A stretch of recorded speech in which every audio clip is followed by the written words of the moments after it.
Hey, it's Aaron the Ho, and I've discovered that the tough iPhone cases that I've reviewed that are Touch ID compatible, so the Incipio Atlas ID, the LifeProof Fre, the LifeProof Nuud, as well as the Otterbox Preserver, all of those cases block out part of the True Tone flash. Real usage, real reviews. Mobilereviews-eh.ca. Now the worst case was the LifeProof Fre followed by the Otterbox Preserver. Next up you got the LifeProof Nuud, and the best case for the True Tone flash was actually the Incipio Atlas ID. Now the idea for this video actually came from the LifeProof Fre video that we did. I was curious to know if the other cases did the same thing. So I'm going to step through the process that I used to collect all my results, and I'm also going to share with you something that I discovered about the True Tone flash and the flashlight on your iPhone 5S. So for this comparison, we used two iPhone 5Ss. We used a flashlight of this white iPhone as a control, and the flashlight from this black iPhone as the thing that we compared against with the cases installed on it. We filmed it all and took pictures of all the light coming off of each case and the naked iPhone.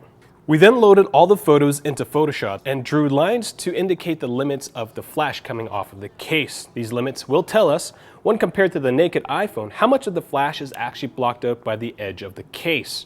To determine how bright the subject of the photograph is going to be with each case, we used the magic wand in Photoshop, which allowed us to select the size of the bright spot for each one of the measurements that we took. This relative measurement can be done because, well, we took everything in a controlled environment. They're all using the same settings on our camera. Now, there's four things that I discovered in this entire process. In terms of the size of the bright spot, the Incipio Atlas ID came out closest to matching the bright spot coming from the naked iPhone. The LifeProof Fre had the smallest bright spot out of the four cases, and you can definitely tell that when you overlay the different bright spots from each one of the cases. Now for the flash limits, that goes to the Incipio Atlas ID again, and the worst one is the LifeProof Fre. One of the things that we did notice was that the Otterbox had this really hard edge, which occurs because of how thick the case actually is. The Otterbox Preserver is a very thick case, but it tapers in on the back, so it doesn't feel as thick as it looks. But that edge actually gets in the way of the True Tone flash, which is why it produces that hard edge. Now, we were so surprised that the Incipio Atlas ID did this well because it's not a very high-rated case in our opinion, mostly because the tempered screen protector is a magnet for fingerprint smudges, and the screen sensitivity right above the Touch ID sensor is actually pretty bad.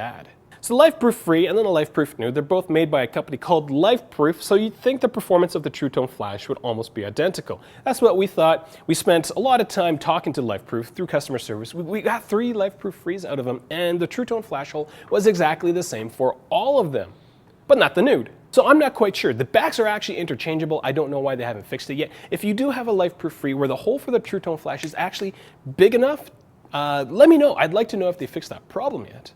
Now, if we look at the cases, you'll definitely notice that the Incipio Atlas ID, the back of the case is actually, there's not a lot of obstructions blocking out the True Tone flash. On the Otterbox, you've got the edges. On the Fre, you've got this tiny little hole with these tall edges that the flash has to get around. You don't have that problem with the Incipio Atlas ID. It's kind of like this funnel thing that really allows light to escape easily. If you have one of these cases, have you noticed any difference in your flash photography? I'd like to know, so leave them in the comments section below. Now, this entire test was done in a very controlled situation with the flashlight of the iPhone 5. So if you guys want me to do a comparison with actual photographs, if this video gets, we'll say 77 likes, then I'll start making that video. If this is the first time you're watching one of our videos, I do encourage you to click subscribe, as we do one mobile accessory review every single week, as well as a round of tips and tricks and news for each week. So there's a lot of content. So what did I discover about the True Tone flash as well as the flashlight? Well, when you take a picture with your iPhone 5S and the True Tone flash, it does kind of a small metering flash, and then there's a big flash at the end. When you use the flashlight on your iPhone 5S, the amount of light coming from it is almost equivalent to the metering shot, not the flash shot. I always thought, my assumption was that the flashlight would be as bright as the flash.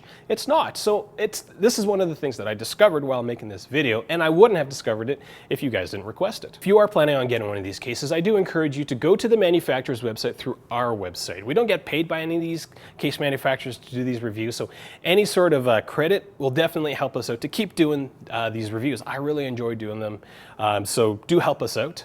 Follow us on Twitter to stay on top of all the wonderful things that we're doing, as well as Google Plus and Facebook. Whatever deals that we get through our affiliate programs and whatnot, we'll definitely share it with you guys. So if you are looking to buy it, stay on top of our social media pages. I'm Aaron the Ho, and I still can't believe that all these cases block out the True Tone flash for the iPhone 5S.